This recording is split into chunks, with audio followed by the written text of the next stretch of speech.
Hello everyone, আমাদের আরও একটি ফানি ভিডিও নিয়ে চলে আসলাম আমাদের মাঝে। তো চলুন ভিডিওটি শুরু করা যাক। আমার শ্বশুর আব্বার কাঁঠাল 40 কেজি ওজন। খাবো একটু ভালো করি, একটু ভলভলি করে তেল মারিলি আগে একবার।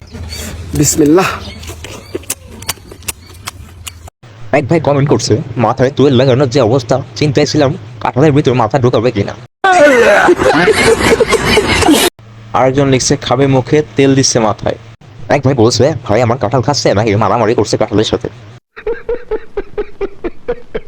আরেক ভাই বলছে, ভাই আপনার চশমাটা একদিনের জন্য ধারতে হয়ে যাবে। তাই বলে ছাদের উপর তেল মাখিয়ে এক আপু বলছে, এমন যুদ্ধ করে কাঁঠাল খাইতে হবে। হাতে কাঁঠাল টাকে তেল, গাছে কাঁঠাল গোপে তেল না, হাতে কাঁঠাল মাথায় তেল।